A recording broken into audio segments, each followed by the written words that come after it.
Newsroom লাইভের শুরুতেই যে খবরের দিকে নজর, আইপ্যাকের অফিসে এনফোর্সমেন্ট ডিরেক্টরেটের হানার প্রতিবাদ। রাজপথে মমতা বন্দ্যোপাধ্যায় যাদবপুর থেকে হাজরা মোড় পর্যন্ত মিছিল করলেন, সুর চড়ালেন বিজেপির বিরুদ্ধে। তুমি আমাকে একদিন আটকাবে, আমি 100 দিনের ফসল তুলে নেব।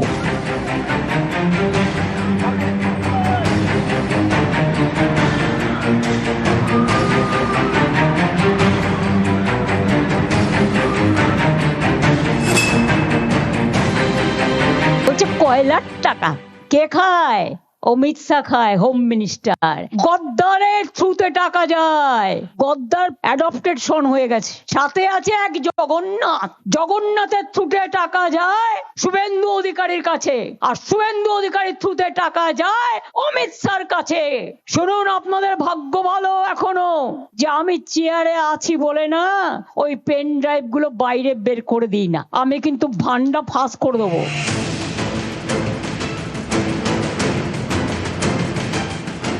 ইডির দাবি, কয়লা পাচার মামলা তদন্তে বৃহস্পতিবার আইপ্যাকের অফিস ও সংস্থার কর্ণধারের বাড়িতে তারা অভিযান চালায়। সেই অভিযান ঘিরে ধুন্ধুমার বেঁধে যায় ভোটের বাংলায়।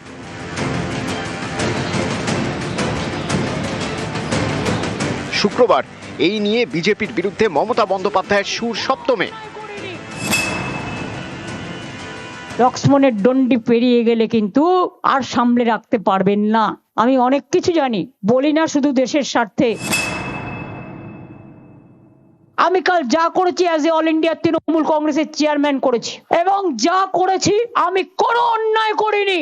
তুমি আমায় খুন করতে এসছো, আমার আত্মরক্ষা করার অধিকার আছে। তুমি সমস্ত ডেটা আমার অফিস থেকে চুরি করছিলে, 5.5 ঘন্টা সবই তো চুরি করেছো, বাকি কিছু রেখেছো? জোড়া ফুলটাতেই তো আমরা দাঁড়াই। তা জোড়া ফুলটা যদি রক্ষা না হয়, পার্টিটাই যদি রক্ষা না হয়, তো মানুষের জন্য লড়াইটা করবো কি করে?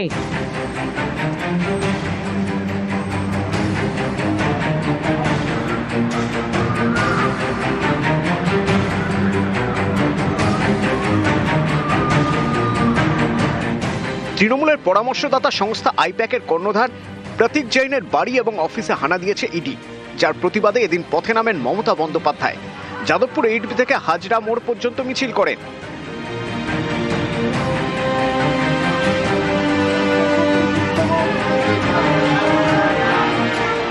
মিছিল শেষে সভা, হাজরার মঞ্চ থেকে চড়া সুর।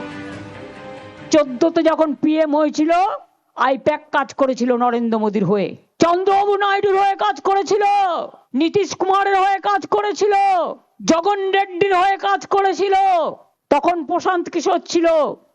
এখন মালিকানা বদল হয়েছে, তাই প্রতীকরা এখন দেখে, কিন্তু ওদের আমরা দায়িত্ব দিয়েছি আমাদের আইটি সেল দেখার। 26-এ আমাদের পতন হবে না, তোমাদের পতন হবে। তোমাদের অধঃপতন শুরু হয়ে গেছে। দিল্লিতে বিজেপি সরকার থাকবে না, থাকবে না, থাকবে না। আগামী দিন হবে খেলা, ফাটাফাটি খেলা। পাড়ায় পাড়ায় মৃত্যু ঘন্টা বাজিয়ে দিন বিজেপির। আমাদের next destination is election commission. খেলা করতে হবে, লড়াই করতে হবে, আর যারা যারা ক্ষমতা আছে আমার সাথে যাবে। কলকাতা থেকে দিল্লি লড়াই হবে, খেলা হবে, আর বাকিরা দখল করে দেশ দখল করতে হবে। বিজেপিকে রাখা যাবে না, দেশকে করছে শেষ, এরা হোক নিঃশেষ।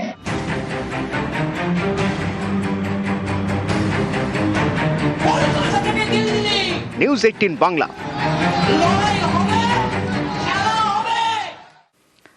তৃণমূলের পরামর্শদাতা আইপ্যাকের কর্ণধারের বাড়ি এবং অফিসে ইডির হানা, যা ঘিরে নজিরবিহীন সংঘাত বাধে বৃহস্পতিবার।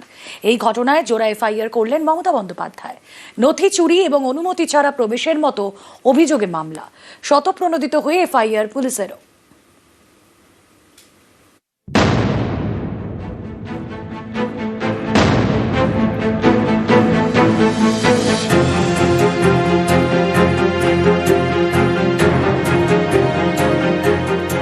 তৃণমূলের পরামর্শদাতার বাড়ি এবং অফিসে ইডির হানা, জানিয়ে নজিরবিহীন সংঘাত বাধে বৃহস্পতিবার। ইডির তল্লাশি চলাকালীনই আইপ্যাকের কর্ণধার প্রতীক জৈনের বাড়ি এবং অফিসে পৌঁছে যান মমতা বন্দ্যোপাধ্যায়। ফাইল, ল্যাপটপ এবং হার্ড ডিস্ক নিয়ে বেরিয়ে যান। বৃহস্পতিবার দিনভর এই নিয়ে চলে টানটান উত্তেজনা। সুর চড়ান মমতা বন্দ্যোপাধ্যায়। वो तो फॉरेंसिक टीम ले आके पहले बहुत सारे ट्रांसफर भी किया है।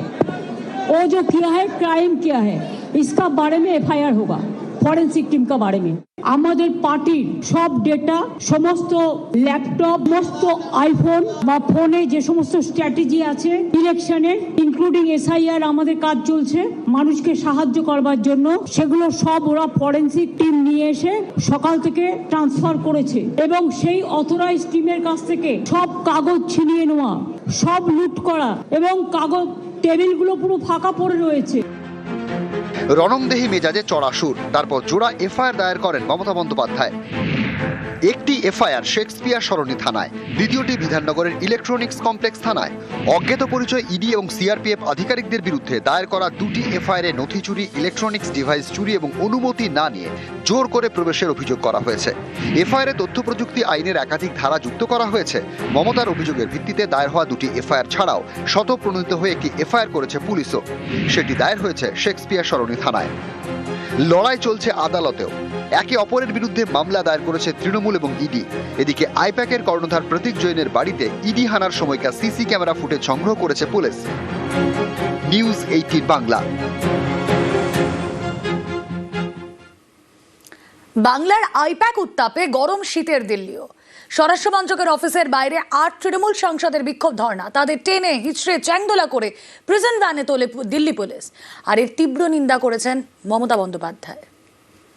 সকাল 8টায় দিল্লির কুয়াশা ঠান্ডার মধ্যে আমাদের এমপিরা প্রতিবাদ করেছে, তাদের চ্যাংদোলা করে অত্যাচার করে টেনে নিয়ে গেছেন। আর এখানে লাল কার্পেট বিছিয়ে পুলিশ আপনাদের মিটিং করায়, কোর্টের পারমিশন নিয়ে আসেন। अमित शाह हाय हाय, इस बीजेपी को हम हरा के रखेंगे जो भी करे। आराम से चलो, आराम से चलो, आराम से चलो, आराम से चलो, आराम से। এদের বুকের পাটা নেই, আমি তো বলবো এরা বেগুনের বাচ্চা। এরা যদি বাঘের বাচ্চা দেখতে চান তো টিএমসি কি দেখুন। তৃণমূলের পরামর্শদাতা সংস্থা আইপ্যাকের অফিস ও কর্ণধারের বাড়িতে বৃহস্পতিবার তল্লাশি চালায় ইডি। এর প্রতিবাদে ঝাঁপিয়ে পড়েন মমতা বন্দ্যোপাধ্যায় একেবারে দাবাং মেজাজে। এই ঘটনার উত্তাপ শুক্রবার নয়াদিল্লিতে। শুক্রবার দিল্লিতে স্বরাষ্ট্রমন্ত্রকের অফিসের বাইরে বিক্ষোভ দেখান তৃণমূল সাংসদরা। গেটের সামনে ধর্নায় বসে পড়েন। তখন তাদের চ্যাংদোলা করে টেনে হিচড়ে প্রিজন ভ্যানে তোলে দিল্লি পুলিশ। এর প্রতিবাদে সুর চড়িয়েছেন মমতা বন্দ্যোপাধ্যায়। এক্স পোস্টে তৃণমূল নেত্রী লিখেছেন, তৃণমূল সাংসদদের প্রতি যে আচরণ করা হয়েছে তা লজ্জার, তীব্র নিন্দা করি। কেন্দ্রীয় স্বরাষ্ট্রমন্ত্রীর অফিসের বাইরে গণতান্ত্রিক অধিকারের জন্য নির্বাচিত জনপ্রতিনিধিদের টানা হেঁচড়া করাটা আইনের প্রয়োগ নয়, এটা ঊর্ধ্বধারীদের ঔদ্ধত্য। এটা গণতন্ত্র, বিজেপির ব্যক্তিগত সম্পত্তি নয়। বিজেপি নেতারা প্রতিবাদ জানালে তাদের জন্য রেড কার্পেট বিশেষ ব্যবস্থা। বিরোধী দলের সাংসদরা সুর চড়ালেই তাদের টানা হেঁচড়া, আটক করা, অপমান করা হয়। এটা পরিষ্কার করা দরকার। আপনি আমাদের সম্মান করলে আমরা আপনাকে সম্মান করব। আমাদের রাস্তায় নামালে আমরা আপনাদের গণতান্ত্রিক নীতিবোধের দিকে ফিরিয়ে আনব। এটাই আমাদের ভারত। আমরা অধিকার বলে ভারতের নাগরিক, কারো আসনের দয়া নয়। কোনো সরকার, কোনো দল এবং কোনো স্বরাষ্ট্রমন্ত্রী এটা ঠিক করবেন না কে গণতন্ত্রের সম্মান পাবেন। সকাল 8টায় দিল্লির কুয়াশা ঠান্ডার মধ্যে আমাদের এমপিরা প্রতিবাদ করেছে, তাদের চ্যাংদোলা করে অত্যাচার করে টেনে নিয়ে গেছেন। আর এখানে লাল কার্পেট বিছিয়ে পুলিশ আপনাদের মিটিং করায়, কোর্টের পারমিশন নিয়ে আসেন। সরব হন অভিষেক বন্দ্যোপাধ্যায়। এদিন সকালে কেন্দ্রীয় স্বরাষ্ট্রমন্ত্রী অমিত শাহ দপ্তরের বাইরে জড়ো হন 8 তৃণমূল সাংসদ। শতাব্দী রায়, ডেরেক ওব্রায়েন, মহুয়া মৈত্র, প্রতিমা মণ্ডল, শর্মিলা সরকার, কীর্তি আজাদ, বাপি হালদার, সাকেত গোখলে। গেটের বাইরে তাঁরা বিক্ষোভ দেখাতে থাকেন। প্ল্যাকার্ড হাতে ধর্নাতেও বসে পড়েন। এরপরেই আসরে নামে দিল্লি পুলিশ। ধর্না থেকে তুলে দেয় তৃণমূল সাংসদদের। একে একে তৃণমূল সাংসদদের তোলা হয় প্রিজন ভ্যানে। You're seeing what is happening to MPs. All our MPs have been picked up. Come, Governor. Governor. No, no, no. No.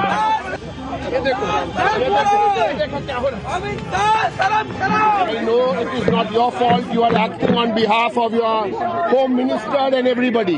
Don't touch my MP. जो भी कर ले, इस बीजेपी को हम हरा के रखेंगे जो भी कर।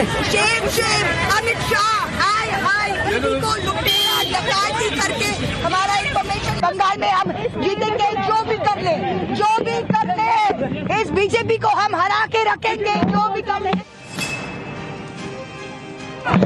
मैम क्या कहना चाहेंगे आप? देखो मैम क्या कहेंगी? आराम से चलो, आराम से चलो, आराम से चलो, आराम से चलो, आराम से चलो, आराम से जाना चलो। আমি যখন পুলিশকে বলছিলাম যে আমি যাচ্ছি হেঁটে, তুমি চলো, ওরা কিছুতেই মানছে না, সেই ধাক্কাধাক্কি করছে, ফেলে দিচ্ছে, করছে, প্রত্যেকটা এমপি খারাপ ব্যবহার করছে। আমরা যে নামগুলো বলছি, অজিত পাওয়ার, নারায়ণ রানে, এই হেমন্ত শর্মা, এদেরকে সম্বন্ধে যখন ইডি কাজ করার দরকার, যখন প্রমাণ পাওয়া গেছে, তখন ইডি কিছু করে থাকছে, শুধু অপোজিশনের জন্য, শুধু ইলেকশনের জন্য রাজনৈতিক জিনিস করছে। हमारे साथ कैसे लेके जा रहे हैं? अब देखो, अरे हमारे वो तो कोई कैला माइंस कोल माइंस है ही नहीं, वो हमारा पॉलिटिकल स्ट्रैटेजी कर रहे हैं। वो वहाँ पे कैसे जा सकते? चोरी करने गए थे। हमारा जो एजेंडा है, हमारा जो लोग इलेक्शन में खड़े होंगे, चुनाव में लड़ेंगे, हमारा स्ट्रैटेजी चोरी करने गए थे, चोरी से वोट नहीं जीत पाएंगे। ममता दीदी फिर आएंगे 4th टाइम के लिए सीएम बनने के लिए।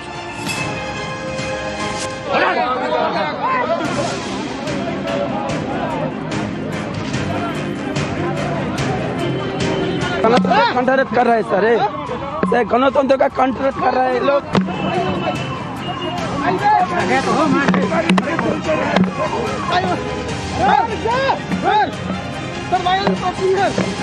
জোর করে জুলুমবাজি করে মানুষের গণতান্ত্রিক অধিকারকে এরা কোনোভাবে পাত্তা না দিয়ে যেভাবে অত্যাচার চলছে বাঙালিদের উপরে, একইভাবে আমাদের একজন নির্বাচন সাংসদ, আমাদের উপরে সেই অত্যাচার চলছে, মানুষের কণ্ঠরোধ করার চক্রান্ত। শুক্রবার তৃণমূল সাংসদরা স্বরাষ্ট্রমন্ত্রকের সামনে বিক্ষোভ দেখান, আর এদিনই ইডি এবং সিআরপিএফ এর থেকে রিপোর্ট চায় স্বরাষ্ট্রমন্ত্রক। সিআরপিএফ রিপোর্ট জমা দিয়েছে, ইডির রিপোর্ট অর্থমন্ত্রক হয়ে যাবে স্বরাষ্ট্রমন্ত্রকের কাছে। নিউজ 18 বাংলা। বিধানসভা ভোটের আগে ইডির হানা, বৃহস্পতিবার আইপ্যাকের অফিসে তল্লাশি, সংস্থার কর্ণধারের বাড়িতেও অভিযান, আর এই নিয়ে শীতের বাংলায় রাজনীতি সরগরম।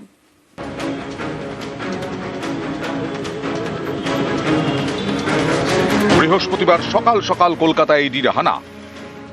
তৃণমূলের পরামর্শদাতা সংস্থা আইপ্যাক সেক্টর 5-এ তাদের অফিসে তল্লাশি চালায় কেন্দ্রীয় এজেন্সি। সংস্থার কর্ণধার প্রতীক জৈনের লাউডন স্ট্রিটের বাড়িতেও হানা দেয়। এর প্রতিবাদে দুই জায়গাতেই যান মমতা বন্দ্যোপাধ্যায়। অমিত শাহকে টার্গেট করে shoot চড়ান। Collect all of our party hard disk, the candidate list, the party strategy, the party plan. Is it the duty of the ED and Amit Shah, the nasty home minister, the naughty home minister, who cannot protect the country, and he's taking away all my party documents?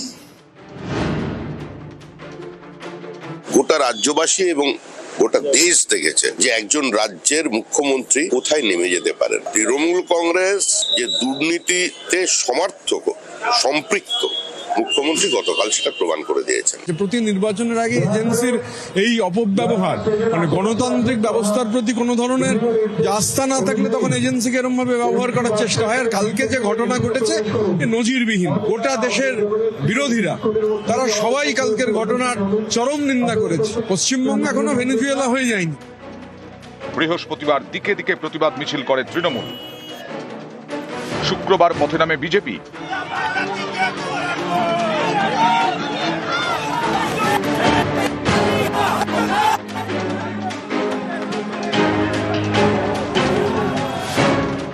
এদিন রাজভবনে গিয়ে নালিশও করে বিজেপির 5 সদস্যের প্রতিনিধি দল, নেতৃত্বে লকেট চট্টোপাধ্যায়। তৃণমূল সরকার ভয় পেয়ে গেছেন, যেন মনে হচ্ছে মৌমাছির ভোমরাতে তাক লেগে গেছে। এর জন্য আমরা আজকে এসেছিলাম। আমরা এসে আজকে আমরা আমাদের মাননীয় রাজ্যপালকে জানিয়েছি এবং উনি বলেছেন উনি ওনার মতন ভাবে ব্যবস্থা নেবেন। বেশ করেছে মমতা ব্যানার্জি, যা করেছে বেশ করেছে, প্রয়োজনে আবার করা হবে। যারা তৃণমূলের প্রার্থী তালিকা চুরি করতে যায় তাদেরকে সেই চুরি করতে দেওয়া হবে না। ওদের ভোট চুরিও রুখেছি, ওদের আমাদের প্রার্থী তালিকা চুরিও রুখ। এদিন দিল্লি থেকেও শুট চড়ায় বিজেপি। आजाद भारत में बंगाल में जो हुआ वो आज तक नहीं हुआ कि एक सिटिंग मुख्यमंत्री एक प्राइवेट प्रॉपर्टी में घुसकर जहां मनी लॉन्ड्रिंग की कार्रवाई चल रही है ईडी के द्वारा, वहां चली जाए, ईडी के लोगों को धमकाए और पेपर स्नैच कर कर वॉकआउट कर जाए। ये मामला क्या है? कोल की स्मगलिंग और हवाला ट्रांजैक्शन को लेकर ईडी कार्रवाई कर रही है। उनका आचरण लोकतांत्रिक मर्यादाओं का उन्होंने तार तार कर दिया है। যদি আমাদের প্রার্থী তালিকা চুরি করতে আসে আমরা তাকে আদর করব না, জামাই আদরে বরণ করব না। আমাদের পলিটিক্যাল স্ট্র্যাটেজি চুরি করতেছে, দেশের এজেন্সির কাজ বিরোধী দলের তালিকা চুরি করা। কোন জায়গায় নামিয়েছে ভারতীয় সংস্থাগুলোকে? ভারতবর্ষের জাতীয় সংস্থাগুলোকে সবচেয়ে বেশি অপমান যদি কেউ করে থাকে সেটার নাম ভারতীয় জনতা পার্টি। নিউজ 18 বাংলা। তৃণমূলের হয়ে কাজ করায় আইপ্যাকে ইডিকে ব্যবহার, কমিশনকে দিয়ে জনতার ভোটাধিকার হরণ, ইডি পাঠিয়ে বিরোধীদের কণ্ঠরোধ, বিজেপিকে তো খেলায় 10-0 গোলে ভোকাট্টার চ্যালেঞ্জ অভিষেকের। তৃণমূলের জন্য একটা সংস্থা কাজ করে এই ভোটার লিস্টে তৃণমূলের জন্য অ্যাপ তৈরি করেছে যাতে মানুষের অসুবিধা না হয়। দিদির দুধ বলে আমাদের একটা অ্যাপ তৈরি করেছে, আইপ্যাক বলে একটা সংস্থা আছে। কেন এসআইআর এ তৃণমূলের হয়ে কাজ করছে? কেন গরিব মানুষের সাহায্য সহযোগিতায় অংশগ্রহণ করছে? কালকে ইডি পাঠিয়ে রেড করিয়েছে, ইসিকে পাঠিয়ে সাধারণ মানুষের ভোটাধিকার হরণ, আর ইডিকে পাঠিয়ে বিরোধীদের কণ্ঠরোধ করা। এই হচ্ছে বিজেপির ফর্মুলা। আরে তোমাদের কাছে সব আছে ভাই, মানুষ নেই। আর তৃণমূলের কাছে কিচ্ছু নাই, মানুষ আছে। তখন খেলা হবে 10-0 গোলে ভোকাট্টা করবো। জবাব এমন ভাবে দেবেন ঔদ্ধত্য অহংকার ভেঙে যেন চূর্ণ বিচূর্ণ হয়। আইপ্যাকে ইডি তল্লাশি দুর্ভাগ্যজনক। বৃহস্পতিবার কলকাতায় আইপ্যাকের ডিরেক্টরের বাড়ি ও অফিসে তল্লাশি নিয়ে বিবৃতি আইপ্যাকের। তাদের বক্তব্য, আইপ্যাকের মতো পেশাদার সংস্থার কাছে এটা দুর্ভাগ্যজনক। ইডির এই অভিযানকে গভীর উদ্বেগ এবং নজিরবিহীন বলে উল্লেখ। আইনের স্বার্থে সব রকম সহযোগিতার আশ্বাস।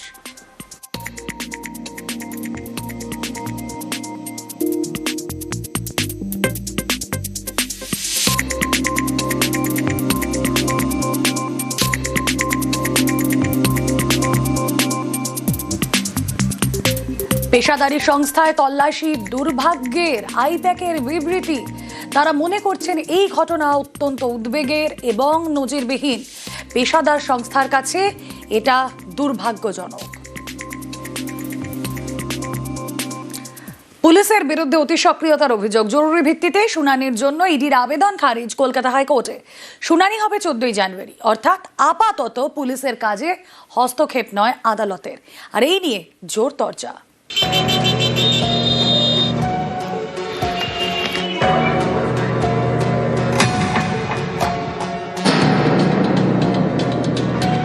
বৃহস্পতিবার কলকাতায় ইডির হানা। তৃণমূলের পরামর্শদাতা সংস্থা আইপ্যাকের অফিসে তল্লাশি চালায়। সংস্থার কর্ণধারের বাড়িতেও হানা দেয়। দুই জায়গাতেই যান মমতা বন্দ্যোপাধ্যায়, যায় পুলিশও। এই নিয়ে তোলপাড়, হাইকোর্টে মামলা, পাল্টা মামলা। পুলিশের বিরুদ্ধে অতি সক্রিয়তার অভিযোগে মামলা করে ইডি, পাল্টা ইডির বিরুদ্ধেও অতি সক্রিয়তার অভিযোগে মামলা করে তৃণমূল। শুক্রবার দুটি মামলাই ছিল বিচারপতি শুভ্রা ঘোষের সিঙ্গেল বেঞ্চে, কিন্তু এজলাসে ভিড় ও বিশৃঙ্খলার কারণে শুনানি স্থগিত করে দেন বিচারপতি। তখন জরুরি ভিত্তিতে শুনানির আবেদন করে ইডি। ভারপ্রাপ্ত প্রধান বিচারপতি সুজয় পালকে ইমেল করে। ইডির আবেদন ফিরিয়ে দেন ভারপ্রাপ্ত প্রধান বিচারপতি। প্রধান বিচারপতির সচিবালয় জানিয়ে দেয় ইতিমধ্যেই সিঙ্গেল বেঞ্চ মামলার স্থগিতের নির্দেশ দিয়েছে। 14 জানুয়ারি শুনানি। এই অবস্থায় নতুন করে জরুরি বেঞ্চ বসিয়ে শুনানির জন্য হস্তক্ষেপের জায়গা নেই।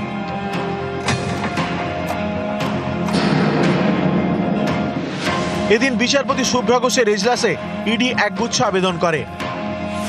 তার মধ্যে অন্যতম ইডি অফিসারদের রক্ষা কবচ দেওয়া হোক, কিন্তু এই নিয়ে শুনানি হবে 14 জানুয়ারি। অর্থাৎ আপাতত পুলিশের কাজে হস্তক্ষেপ নয় আদালতের। অনেকের মতে এটাও কেন্দ্রীয় এজেন্সি ইডির কাছে ধাক্কা। পশ্চিমবঙ্গের সাংবিধানিক সংকট নয়, পশ্চিমবঙ্গের সাংবিধানিক ব্যবস্থাটি ভেঙে পড়েছে। যখন ইডির কলা মামলার শুনানি হচ্ছে তখন কোর্ট রুমের ভেতরে তৃণমূল কংগ্রেস নিজের লয়ার সেলের সদস্যদের ঢুকিয়ে দিয়ে পুরো বিচার ব্যবস্থাটাকে হাইজ্যাক করার চেষ্টা করলেন, যার জন্য আজ শুনানি পিছিয়ে গেল। 6 বছর যে মামলাটা নিয়ে যদি এত জরুরি এত কিছু, তাহলে অনেক আগেই তদন্ত, অনেক আগেই জিজ্ঞাসাবাদ হয়। ইলেকশনের আগে জানুয়ারি মাসে মনে পড়লো আচমকা গিয়ে যেতে হবে তৃণমূলের তথ্য ভান্ডারটা নেওয়ার জন্য। যা যা হওয়ার তাই হয়েছে। নিউজ 18 বাংলা। ইডির হানা ঘিরে বেনজির সংঘাত। সেই মামলা শুনানিতেও কলকাতা হাইকোর্টে বেনজির বিশৃঙ্খলা, এজলাসের প্রবল ভিড়, হই হট্টগোল, যার জেরে শুনানি স্থগিত করে দিলেন বিচারপতি শুভ্রা ঘোষ। শুনানি হবে 14 জানুয়ারি।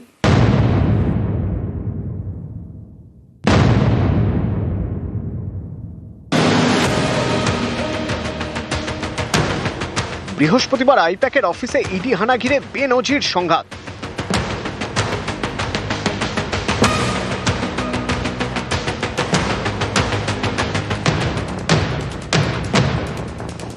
তৃণমূল এবং ইডি দুপক্ষই একে অপরের বিরুদ্ধে হাইকোর্টে। শুক্রবার সেই জোড়া মামলার শুনানিতেও বেনজির বিশৃঙ্খলা, ভিড়ে ঠাসা এজলাস। বিচারপতি শুভ্রা ঘোষ বারবার অনুরোধ করা সত্ত্বেও ভিড় কমেনি। পরিস্থিতি এমন জায়গায় পৌঁছয় যে শুনানি স্থগিত করে দিতে হয় বিচারপতিকে। তিনি জানিয়ে দেন, তৃণমূল এবং ইডির দায়ের করা মামলার শুনানি হবে 14 জানুয়ারি।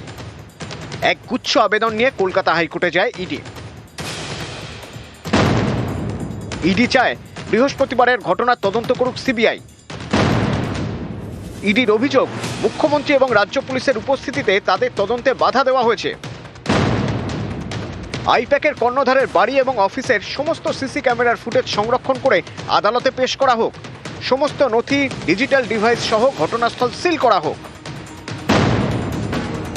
ইডির আধিকারিকদের রক্ষা কবচ দিতে হবে।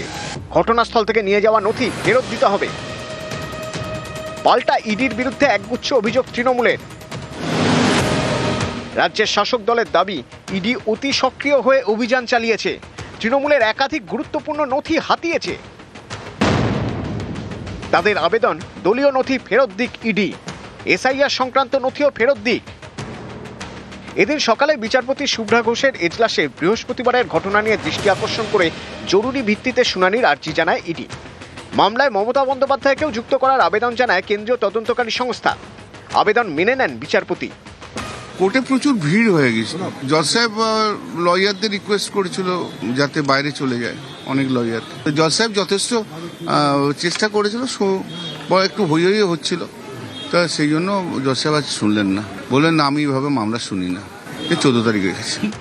সেই মতো ইডি এবং তৃণমূলের মামলার একসঙ্গে শুনানি হওয়ার কথা ছিল দুপুর 2:30 থেকে। তখনই ভিড়ের চাপে বেনজির বিশৃঙ্খলা তৈরি হয়, সেটাও আবার এজলাসের ভিতরে, যার জেরে শেষমেশ শুনানি স্থগিত করে দেন বিচারপতি। এদিন ইডির হয়ে আদালতে উপস্থিত ছিলেন কেন্দ্রের deputy solicitor general Dhiraj Trivedi. তিনি অভিযোগ করেন, দুপুর 1:30 নাগাদ তার হোয়াটসঅ্যাপ হ্যাক হয়ে যায়। নিউজ 18 বাংলা। তাহিরপুরে সভা থেকে মতুয়াদের বার্তা, অভিষেকের নিঃশর্ত নাগরিকত্বের দাবিতে মোদি শাহকে আক্রমণ। সকলে মিলে একটু জোরে হাততালি। নদিয়ার পবিত্র ভূমিতে অভিষেক ব্যানার্জিকে সুস্বাগতম। অভিষেক ব্যানার্জিকে নদিয়া দক্ষিণ সাংগঠনিক জেলার পক্ষ থেকে চেয়ারম্যান, আমাদের জেলার সভাধিপতি মহাশয় চাঁদ ঠাকুর এবং মাতা শান্তি মাতার। আমরা অবৈধ আর নরেন্দ্র মোদী বৈধ, মতুয়া ভাইয়েরা অবৈধ আর শান্তনু ঠাকুর বৈধ। আজকে আওয়াজ তুলতে হবে, হয় নিঃশর্ত নাগরিকত্ব নইলে মোদী গদি ছাড়ো, হয় নিঃশর্ত নাগরিকত্ব নইলে অমিত শাহ গদি ছাড়ো, হয় নিঃশর্ত নাগরিকত্ব নইলে শান্তনু ঠাকুর দূর হাঁটো। নাগরিকত্ব পেতে শুরু করেছেন মতুয়ারা। বড়মার দীর্ঘদিনের স্বপ্ন পূরণ হচ্ছে, দাবি বিজেপি সাংসদ শান্তনু ঠাকুরের। প্রধানমন্ত্রীজি যা বলে গেছেন সেটা রেখেছেন। প্রধানমন্ত্রীজি বলেছেন সিএ দেবেন, সিএ করিয়েছেন এবং সিএতে এখন নাগরিকত্ব পাওয়া চলছে মানুষের মধ্যে। এর চাইতে বড় পাওনা কি ছিল মতুয়াদের? বড়মার দীর্ঘদিনের লড়াই, সেগুলো তো মানুষ আস্তে আস্তে সার্থক হচ্ছে ধীরে ধীরে। ঠাকুরনগরে অভিষেক, মতুয়াদের ঠাকুর বাড়িতে তৃণমূলের সর্বভারতীয় সাধারণ সম্পাদক। বিজেপিকে বিশ্বাসঘাতক বলে আক্রমণ।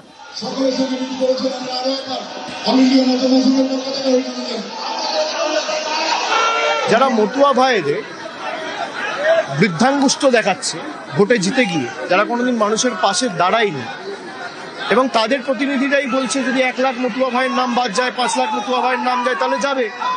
এটা আমাদেরকেও বলছে না। যাদেরকে মতুয়া ভাইয়েরা এক বুক আশা আকাঙ্ক্ষা নিয়ে নির্বাচিত করেছে, এটা তাদের মুখের কথা। আর তারপরেও এই যে ঠাকুরবাড়ির ব্যাপক উন্নয়ন, ঠাকুরনগর রেলওয়ে স্টেশনের যে পরিকাঠামোগত উন্নয়ন, হরিচাঁদ গুরুচাঁদ ঠাকুরের নামে বিশ্ববিদ্যালয়, রাস্তাঘাট সংস্করণ, এগুলো তো আমাদের সরকার করেছে, আগামী দিনও আমরা করব। কিন্তু মতুয়াদের আবেগ নিয়ে যারা রাজনৈতিকভাবে ব্যবহার করে তাদেরকে বা তাদের সাথে বিশ্বাসঘাতকতা করেছে, মতুয়া ভাইদের কাছে এটা পরিষ্কার। এদিন হরিচাঁদ গুরুচাঁদ ঠাকুরের মন্দিরে পুজো দেন তৃণমূল সাধারণ সম্পাদক। নাম না করে শান্তনু ঠাকুরকে নিশানা। সবার আসার অধিকার রয়েছে। আমি যখনই এখানে আসি, আমি 2023-এ যখন নবজোয়ারে গাইঘাটায় এসেছিলাম এবং ঠাকুরনগরে এসেছিলাম, তখন জোর জবরদস্তি গায়ের জোরে আমি যাতে ঢুকতে না পারি, এবং যেহেতু আমরা শান্তি সম্প্রীতিতে বিশ্বাস করি, আমরা কোনো রকম রাজনৈতিক হিংসা বা জোর জবরদস্তি গাজোয়ারিতে বিশ্বাস করি না, সেই জন্য আমি শ্রী হরিচাঁদ ঠাকুর গুরুচাঁদ ঠাকুরের কাছে মনে মনে মন্দিরে ঢুকতে না পারলেও প্রার্থনা করেছিলাম যে এর জবাব তুমি যেখানেই থাকো তুমি দেবে। যে আমাকে আটকে ছিল, পঞ্চায়েতে নিজের বুথে হেরেছিল, মানুষ প্রমাণ করে দিয়েছে এটা কারোর পৈতৃক সম্পত্তি নয়। যারা এখানে পলিটিক্স করতে চায় তারা পলিটিক্স করবে, তাদের জবাব মানুষ দেবে। আর এদিকে অভিষেক বন্দ্যোপাধ্যায় ঠাকুরবাড়ি ছাড়তেই সরব শান্তনু ঠাকুর। ঠাকুর বাড়িতে ঠোকাঠুকি, পাল্টা জবাব মমতা বালা। আমরা মন্দির ধুয়ে ফেললাম, শুদ্ধিকরণ করলাম মন্দির। রাজনৈতিক বক্তব্যের বিষয় নয়, বিষয় হচ্ছে ক্ষমা যখন চায়নি, এখানে এসেও ক্ষমা যখন চায়নি, মিডিয়াতে সিটিজেনশিপ নিয়ে উল্টোপাল্টা বক্তব্য, সেখানে সাধারণ মতুয়া ভক্তরা মিলে আজকে সবাই মিলে মন্দির ধুয়ে দিলাম মন্দির পবিত্র করার জন্য। কুকুরের লেজ কখনো কোনোদিন সিধা হয় না, সে যতই ভালো হোক না কেন তুমি কখনো করতে পারবে না। এবার তার কর্ম সে করেছে কেন, ও তো করেই, তার কাছে তার কি আশা করতে পারি আমরা। আমাদের কর্তব্য যেটা ছিল, অভিষেক বন্দ্যোপাধ্যায় আসবে গোসাই পাগল নিয়ে, সেখানে পুজো দেবে, সুষ্ঠুভাবে পুজো দিয়ে এই মাটিতে প্রণাম করে আজকে তার গন্তব্যে পৌঁছে গেছে।